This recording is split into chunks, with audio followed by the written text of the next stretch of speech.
it would mean, the world. The opportunity to play in this is, really special. What good have done, for all these guys, and being able to, put them on a stage that it will grow them and, the guys playing, and it'd be life-changing.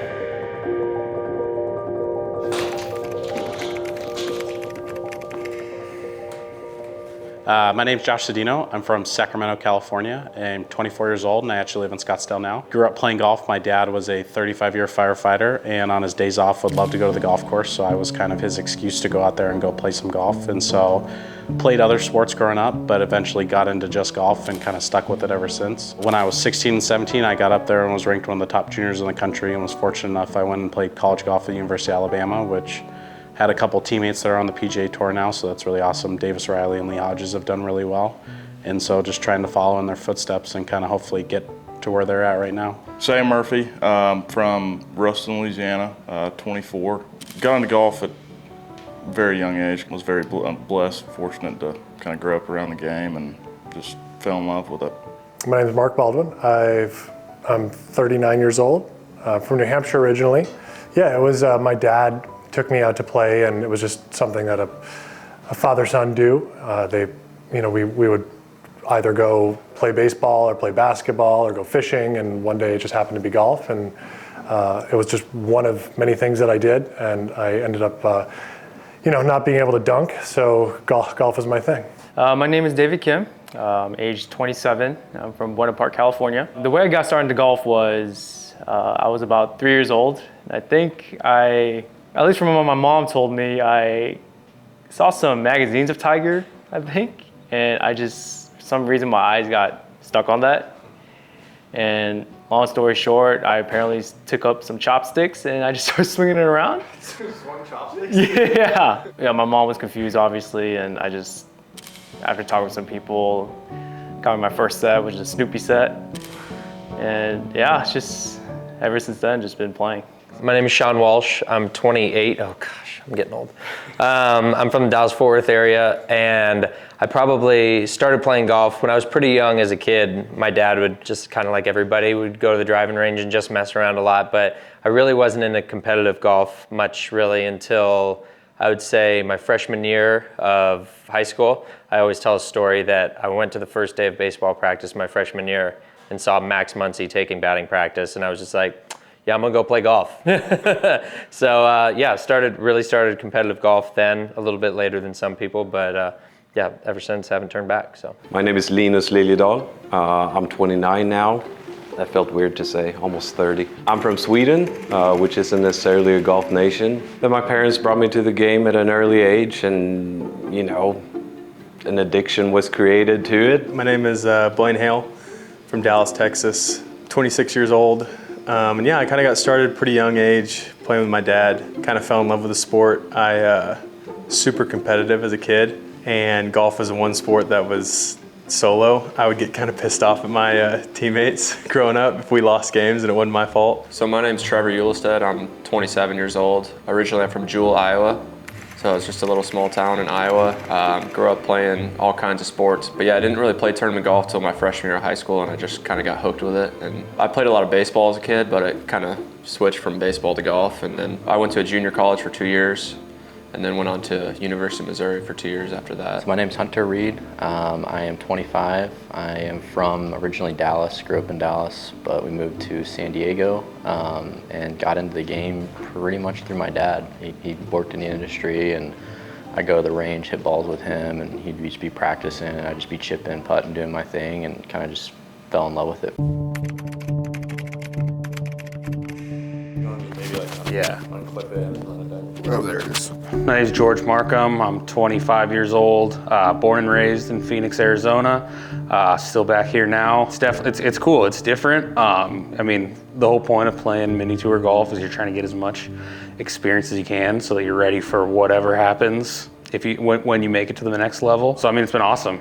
Just applying, had no idea what they were expecting, what kind of golfers they were looking for, what kind of guys they were looking for. Sent in my application video and was pretty pumped to hear back, and then didn't really know what to expect. Yesterday tried to just come out and be solid. I shot 4 under and I was in the playoffs, so got to just go right into the fire, had all the cameras out there on the playoff hole, made a good birdie, made a good putt. So yeah, you can definitely tell some guys are a little unsure. It's not stuff that we're used to, but it's all good stuff, all fun stuff, all stuff that we're planning on getting used to at some point. My name is Cameron Sisk. I'm 23 years old, and I was born and raised in San Diego, California. This tournament's been awesome so far. Good has done such a great job with hosting, and it's a beautiful golf course. For them just to even think about hosting a tournament like this, trying to change the course of a career on the mini tours, there's really nothing else like this. So I think it's, having something unique like this will probably expand into some other great opportunities for players like us. So, I'm excited to go compete, and we'll see what happens. My name is Josh Anderson. I'm 34 years old. I grew up in California. I think it's super cool of Good to put this tournament on and kind of support professional golf.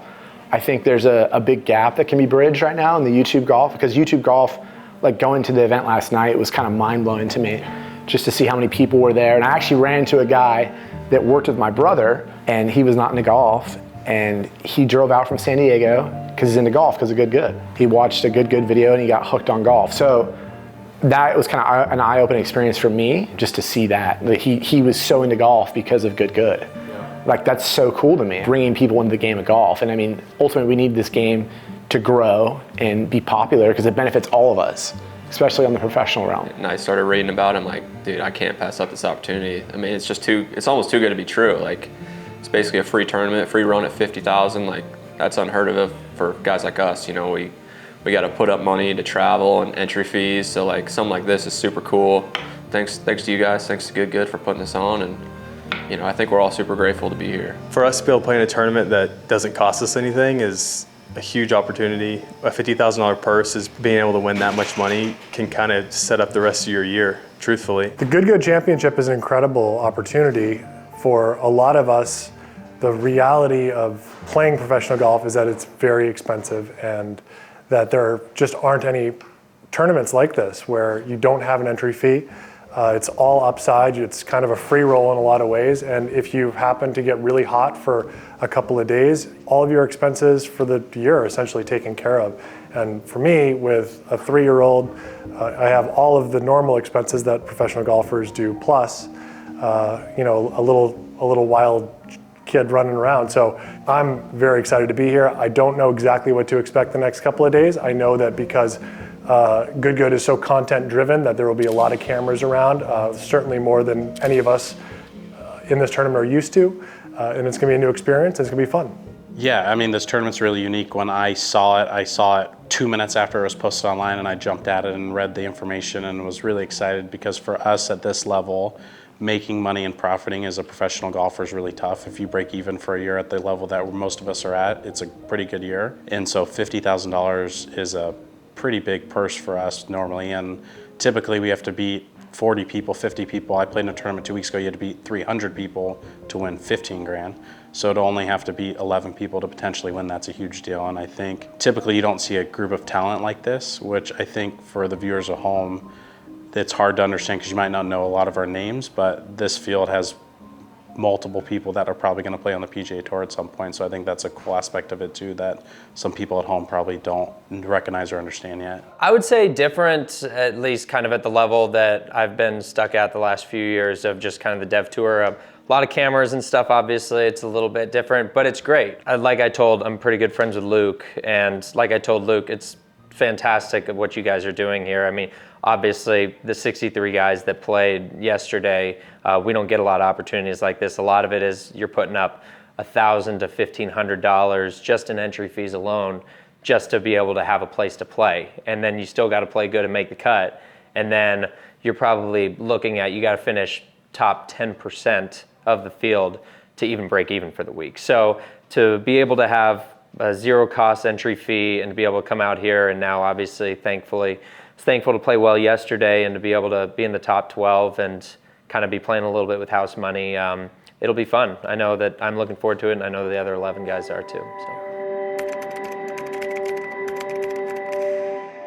So. It would mean, the world. The opportunity to play in this is, really special. What those guys have done, for all these guys, and being able to, put them on a stage that it will grow them and, the guys playing, and obviously, yeah, walking, down the 18th and hopefully winning it would be, it'd be life-changing. It would just take a lot of stress off my life. I live in Scottsdale, so unfortunately it's an expensive place, and that comes with a price. The beautiful weather and the golf courses are awesome, but you pay for it. And I saved money in college, and I've had some help with some sponsors, but winning $50,000 takes your mind off rent, allows you to play whatever tournaments you want to play and not necessarily have to stay at the Motel 6 or scrimp as much as you necessarily would have to otherwise. So it would just relieve a lot of stress and make you be able to just go play golf and not worry about the extra stuff going on.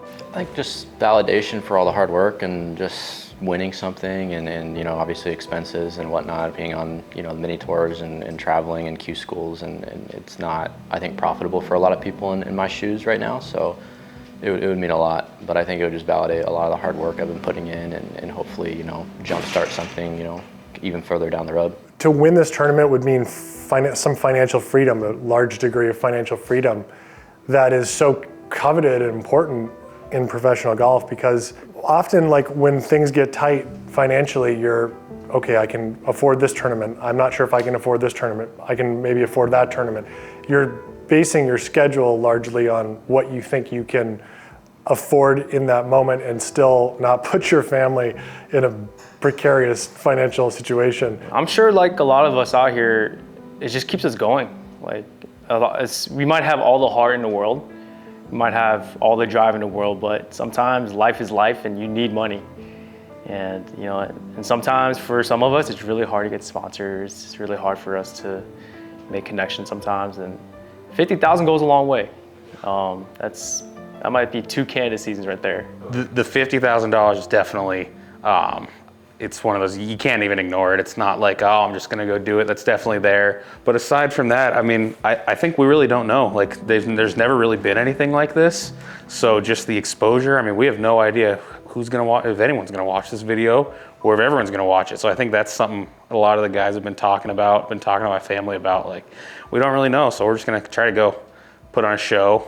What that would mean to me and to my wife, and just the financial burden, I guess, that would be lifted. The best thing about this tournament, I think, is to show a large population of people this side of professional golf. Because it's pretty easy to be like, oh man, like the guys on Sunday, that you see, and when the coverage is only covering 2 groups or whatever on Sunday, it's like you don't see all of the shots. It's like you're gonna see terrible shots the next 2 days, but you're also gonna see the same exact shots that Rory McIlroy would hit. You're gonna see some unbelievable golf shots and unbelievable golf that you're like, how in the world is that? Am I not watching that on Sundays? To tie that back to the financial backing, like that $50,000, that'll give somebody 2, 3, 4 more years of financial stability to be able to be like, I have time to get better. Like, I have time to progress and to see where this road takes me.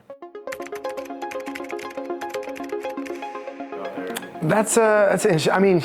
It's easy to sit here and be like, you don't think about it. You can't think about it. You just got to play golf.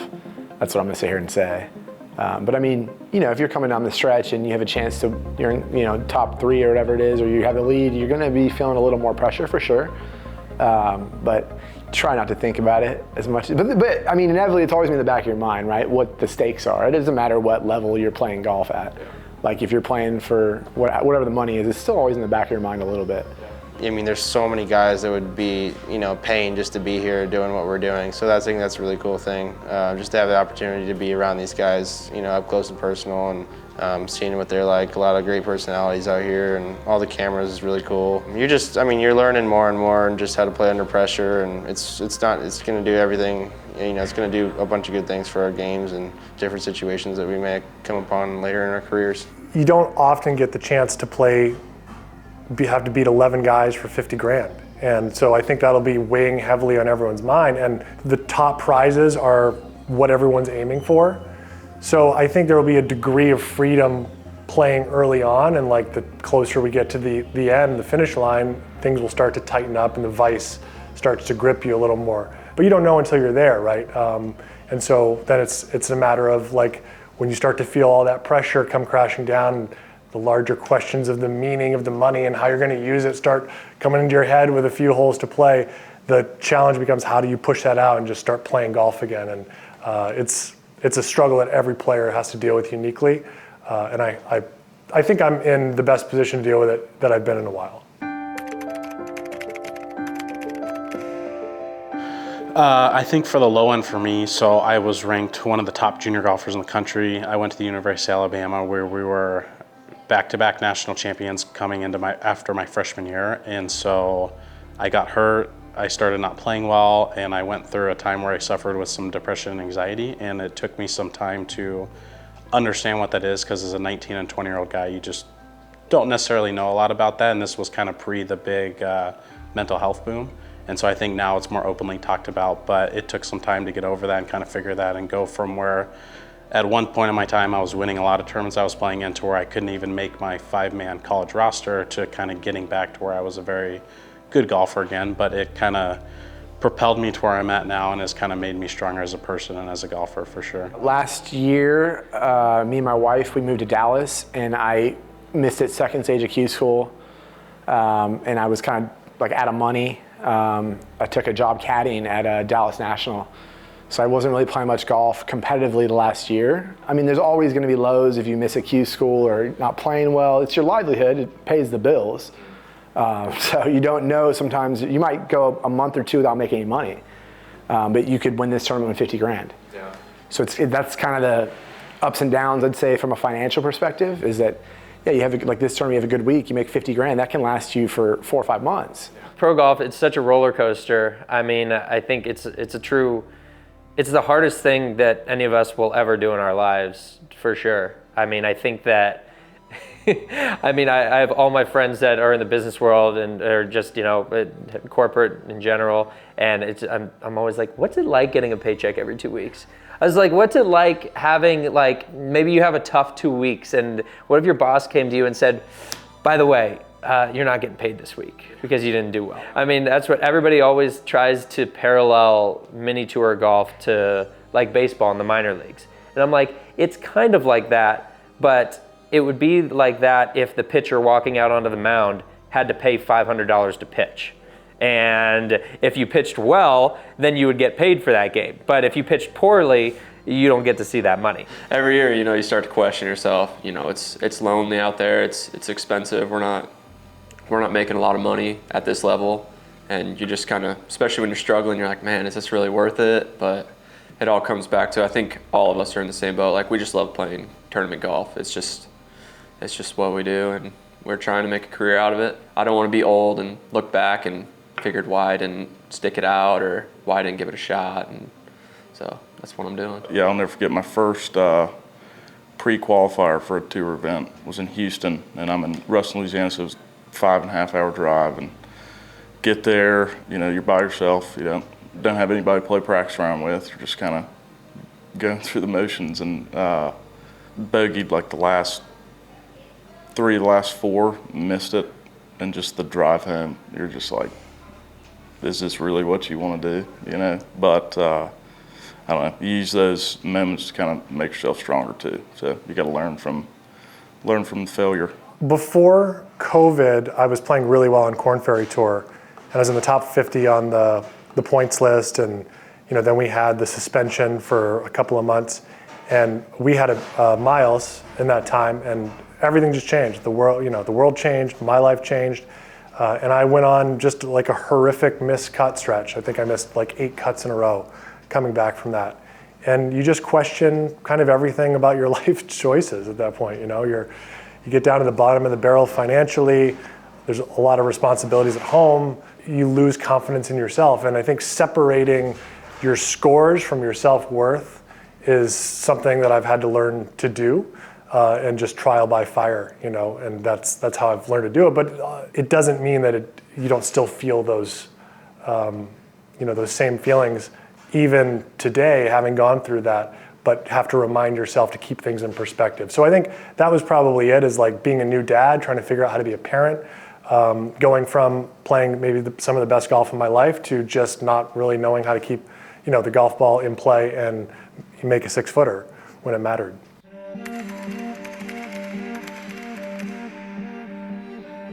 Well, my brother's here. My twin brother played. Missed it by 1 yesterday, so I wouldn't have to call him, but I'd definitely call mom and dad and be like, all right, y'all can breathe for a little bit. You don't have to, because that's the thing. I mean, 24 years old and it's hard. Golf doesn't have a yearly income. Oh, my wife for sure.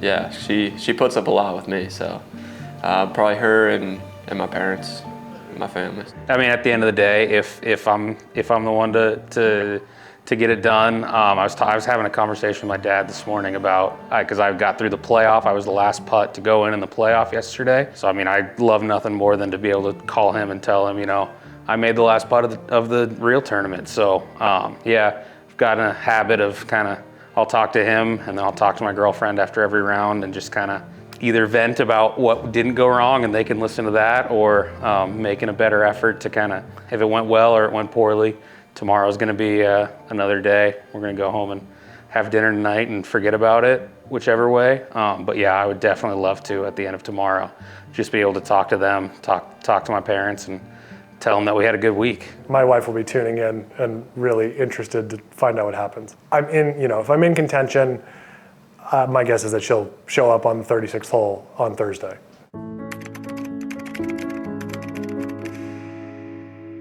To be frank, they don't need to root for me. Just having anyone root for me is a privilege. I think in a sport where it is very cutthroat, but at the same time, the fact that we can potentially do this for a living is already in itself such a privilege. And to have any fans behind me, it does mean a lot. And it's such a privilege to even have the opportunity. Hopefully they root for me, man. I hope I play good golf.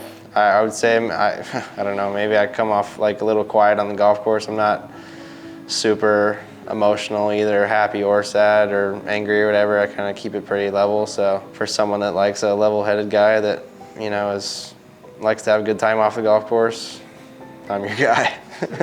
No, I mean, I think that I've never really given up. I mean, I've gotten better every single year, and I have a great wife who supports me, a great family who literally would not let me quit even when I missed Korn Ferry Q School by 2 last year and was basically in it until the last hole. I'm just a guy who won't quit. Well, I think I have a pretty cool story. I'm from a little farm town. There's 1,200 people, and I'm even back there in the summertime. I just grew up at a little 9-hole course. There's no driving range. It could show people, it doesn't really matter where you come from. You don't need to have all the nicest stuff and be a member at all these nice clubs to really get good at this game. It really is, you get out what you put in. So, I'm hoping to be an example of that. Is there anything else you want to say or something I didn't ask you? I'm going to ask you or? No. You can throw a shout out to my guys, my Burrito Express guys. Everyone's been having fun with that. I just got the. Any sponsors you'd like to? Yeah, exactly. I just got the stamps put on a couple weeks ago. Some good local guys. I told them I'd give them a shout out, but other than that, no. Ready to get it going tomorrow. Sweet. Awesome. Yeah, beautiful. All right, perfect. Quan taught me. He trained me. No, yeah. He trained me, and then I can't get the mic off.